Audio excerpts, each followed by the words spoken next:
Ibrahima Bachir Dramé, je suis expert pétrolier, formateur dans les métiers du pétrole et du gaz, et je suis directeur de la communication et des relations publiques de Petrosen. Alors, le panel qui nous a réunis tout à l'heure était relatif au contenu local. C'est que des innovations majeures ont été prises depuis 2014 lorsque le Sénégal a découvert son pétrole et son gaz, parce que le Sénégal va être un pays plus gazier que pétrolier, ça aussi il faut le savoir. Parmi ces grandes décisions, c'est la loi sur le contenu local. En réalité, qui doit intéresser tout le monde, d'autant plus qu'elle est relative à la participation des Sénégalais dans l'exploitation du pétrole et du gaz. Alors c'est une loi qui a été déjà votée à l'Assemblée nationale et qui est déjà sur la table du président de la République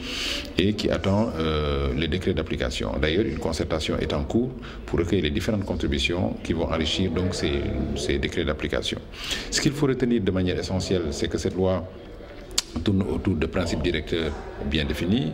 autour des objectifs, mais surtout autour de procédures de mise en œuvre. Et c'est le plus essentiel. Il faut comprendre qu'il va y avoir un comité national pour le contenu local qui sera chargé de la mise en œuvre du suivi de ce contenu local-là pour que le Sénégal puisse en tirer le plus grand bénéfice. Donc je pense que c'est ce qui a eu trait à notre communication.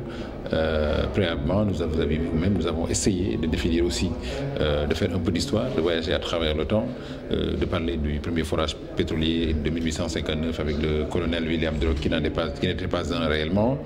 de 1917 où on a découvert au Sénégal les premières traces de brut, de 1954 où la première compagnie française de pétrole s'est installée qui est devenue Total après, de 1961 où on a commencé à construire la SAR pour l'inaugurer en 1964-65 et de 1968 où on a découvert du pétrole en Casamance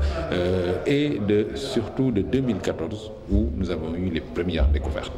C'était important de faire un état des lieux et surtout d'expliciter qu'en termes